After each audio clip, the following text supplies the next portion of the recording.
Father God, thanks for waking me up this morning. Enough bless and guidance. And I'm seeing, let me keep positive vibes around me all the time. You don't know.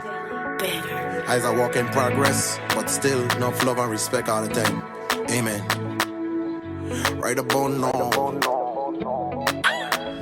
So we are here with Charles Hamilton. And your profession is? I'm an entertainment lawyer specializing in music. How long have you been doing that? Lord, at least 16 years. 16 years? Mm-hmm. How many artists have you worked with? How many artists? Yeah. You know, so in my career I have represented record labels and I've also represented artists and producers and writers. On the artist side, I've represented at least a good dozen. And I've represented 3 record labels. I was at Warner Music, or Warner Records, where I was an SVP of Business and Legal Affairs. And then I became the head of legal for a company called Saban Music Group that had an emphasis on Latin music. And currently, I am at Giant Music, which we're punching above our weight. To be a Virgin Island that went to Yale, how do you feel about that? You know,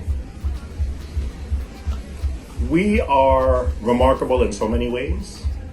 And so when you go to a place where everyone is supposed to be remarkable, you realize, yes, I'm around new smart people, but I was also raised by smart, brilliant, talented people. And so I think a place like Yale heightens my awareness of how much talent and education I got at home, back home, that prepared me to be in those rooms. So it wasn't, I don't know that it was weird being at Yale. There were things I missed, like they didn't have any food that I like to eat. I didn't know how to dress for the cold. I was rocking around in duck boots and short pants and a hoodie in the rain. And then some black people came up to me and said, yo boy, yeah, you gotta learn how to dress. But other than that, it was a blast because being from this place, you meet so many different cultures already. You'll come in contact with them. And so none of that is shaky or scary to you. Like growing up around Indian people and white people and people of Latin ancestry and Haitian people. Like there's nothing to prepare you for the world like that. So nothing at Yale. Yale was an exciting place, a place I got to build on what I learned here, but who I am and what I know and how I move is from here. Then you go to Yale and you find out there's smart people, but there's some not smart people too whose parents have buildings named after them. Yeah. So, or who played on the lacrosse team and that was their way in. I enjoyed it. And I think I'd mentioned before, and I think this is actually, the cultural diversity of this place works to my advantage. Yeah. The fact that it's a port city, the fact that it brings different people together from different cultures, and that that's normal. Easier to make connections. I think it is not, you are not shocked to see diversity. Yeah. The other piece that I think is helpful is growing up in a place that was majority black makes a big difference in how you move. It doesn't make me better than anybody. But what it means is I am accustomed to seeing the variety of blackness, brilliance, and, you know, and criminality, all of it. So I would never worry about anything other than doing what I had to do. And I never felt responsible for holding up anybody's perceptions about race or like making sure I don't look bad in front of white people. Things like that are an advantage, I think, of growing up in a place like this when you are black. That's me, that's how I identify the whole story.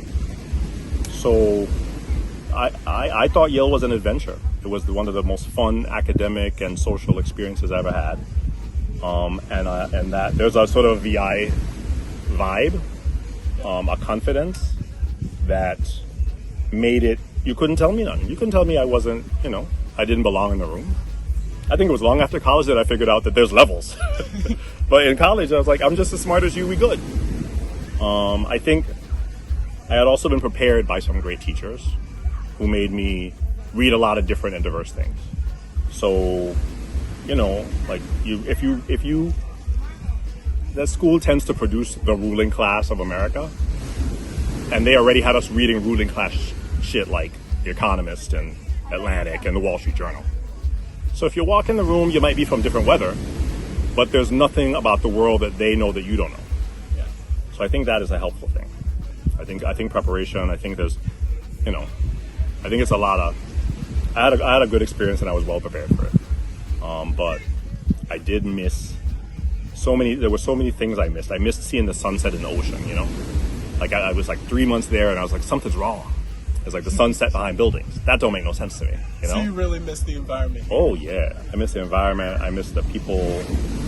I miss the, and then if you're a person who also can code switch or you yank or whatever, I call it more bilingual than code switching. But if you do that, then you really start to miss people because you don't even hear your tone. You don't hear the language, And so, I would say, I think the Virgin Islands is a great rehearsal ground for anything you want to do in life. If you decide that's because we're just crazy and audacious enough to do things we're not supposed to do. Yeah. There's a lot of us out and about.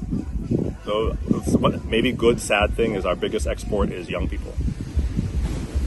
All of our, you lose all your young people, send them away, and then they may or may not come back. Yeah, I don't like that.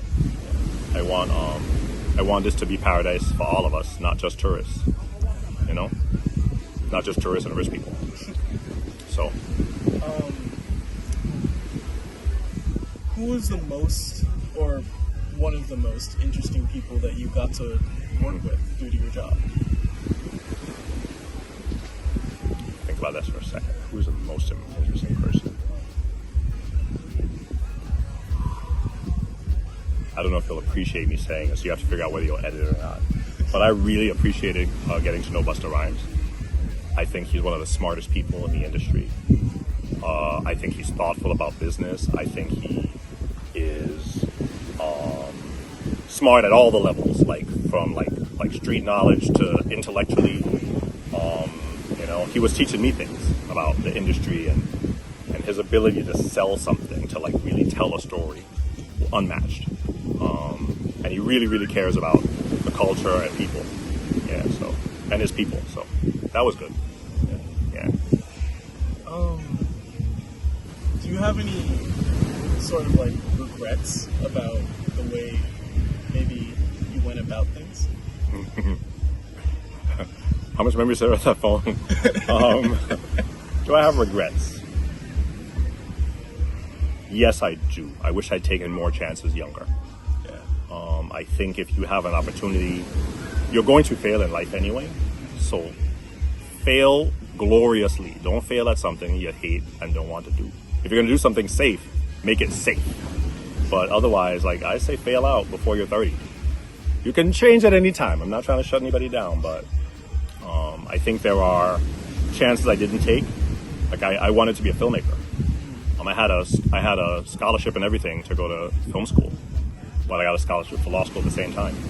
And I will never know which one I should have been, but I took the safe choice because, I had bills. That's fair. So, but it's fair, but you have a whole lot of what ifs. Because it's not impossible to be successful in the film business. I needed insurance. Do you like what you're doing? I do. I love it. I do. At my best, I get to, right now my client is a company, and it's a company that is relatively fair-minded to artists, but I get to help people in their creative vision become manifest in the world and be protected against other people who might infringe on it or try to hustle it or steal it. And when I represented artists, it was that look on their face when they realized that this was the first time someone had actually explained their deal to them.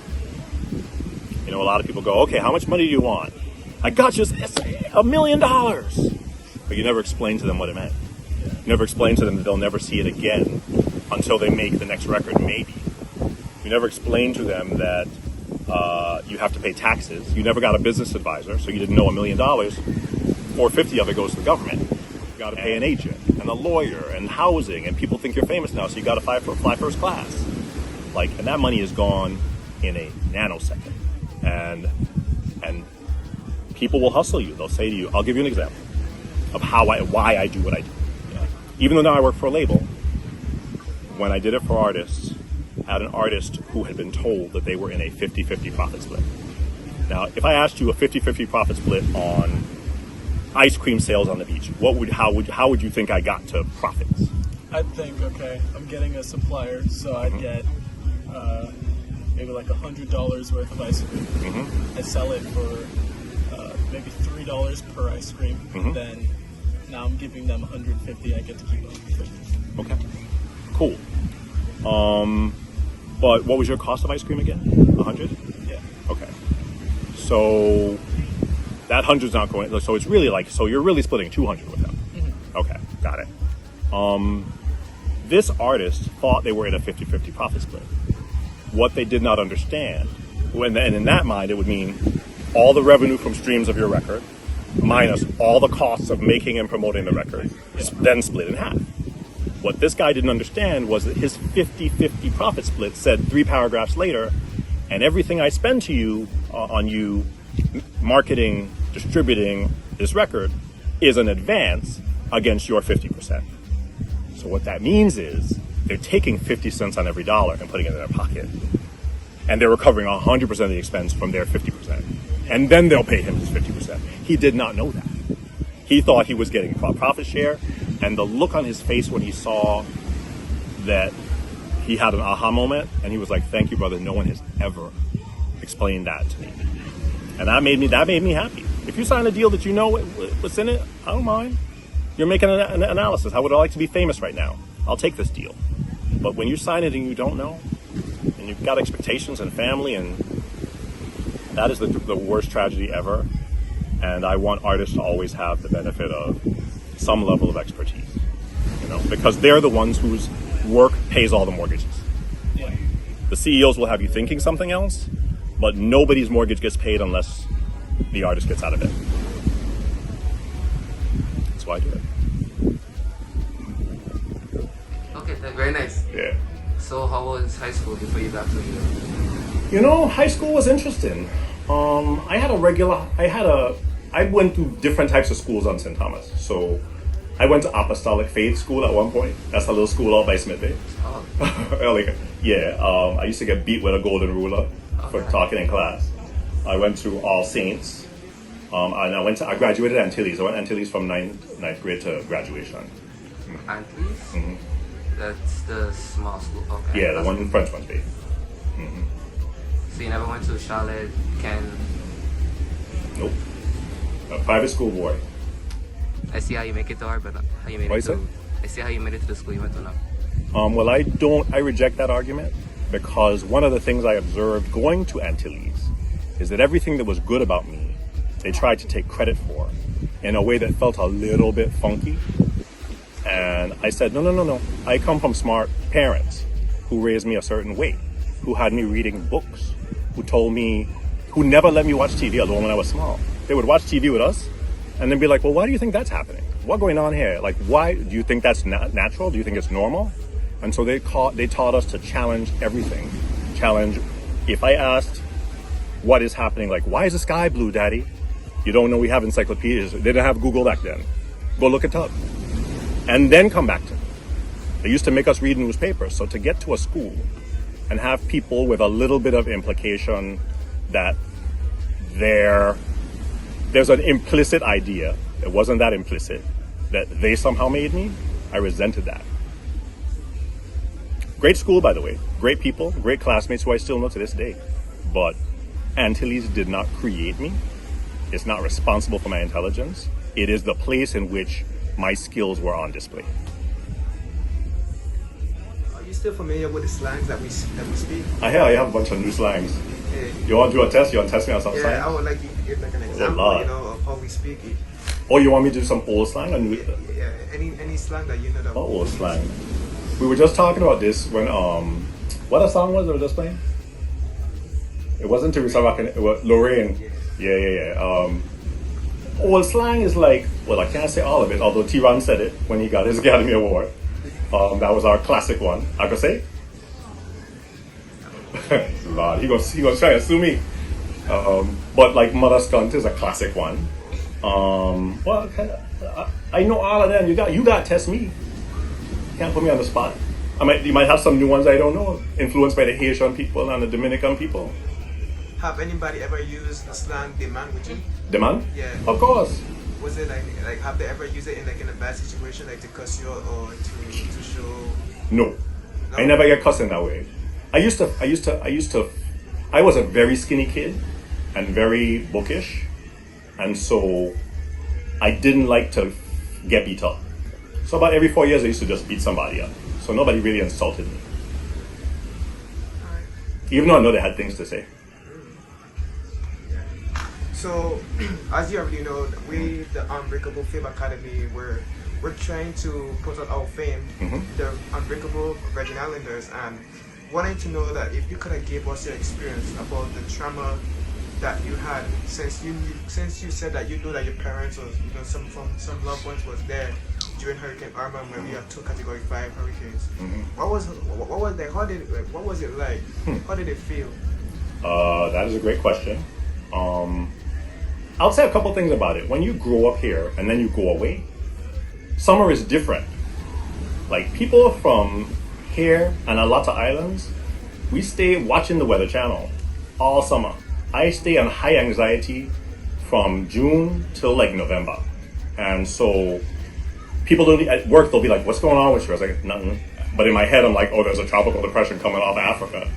And so there's that normal thing. Being in a hurricane is the trauma. It's a different kind of energy to be helpless, to help your people, because you don't know what happened to them. And after Irma and Maria, because Irma knocked people out. Like Maria is the one they talk about because it mashed up Puerto Rico. But Irma was a beast. And I couldn't find my family. I called it nobody could say to me that they were okay. So you spend a lot of time, you build networks that way. Is through that process of thinking that you're alone and that you can't find people. That I met a bunch of people in LA, where I live, who were also like looking out for family members. And this cat named Isan Munir put together this drive to put some materials and supplies and ship them down to St. Thomas. I met like 20 people that I still know in LA. The beauty of it is, and when I came down, he would say, hey, take this to my family house. They live over there by that house. I must say where he lived. And vice versa. So I think, in a way, it's like any migrant, or I think of our stories, mainland versus stateside versus here, as immigration stories of their own. There usually isn't a legal issue, like you're still a citizen, but going into a strange land is a strange land. Come from a place with 50,000 people, and now I'm in a city of a larger area of 12, 13 million. And you go from being known by everybody, even by people you don't know, to being anonymous, So it's so I'm sorry, I didn't fully answer your question. The experience was hard, but I don't want to diminish anything people actually went through being in it, and so that is the job of being a Virgin Islander when you're away, is to look out and be ready. But I can't say anything. There is a trauma to it, to calling people and trying to see who you know in the government who could get you a satellite image of your house. Like that kind of thing was real. And there are people who are still mad at me for how I cussed them and peppered them with words because they didn't give me, they couldn't get it for me at all. What's the favorite thing about being a Virgin Islander? My experience, I grew up with a certain amount of fearlessness. And sometimes that Virgin Islands indifference, like where you're like, ain't nobody better than me, that helps you when you walk into other rooms,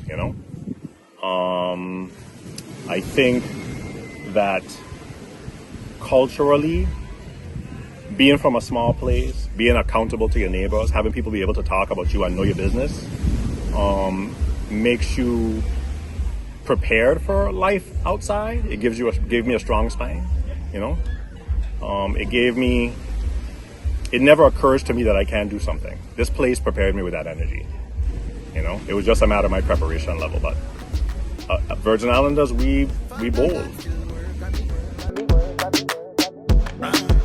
I mean, say, Jaja, please work on me. that I just work on me.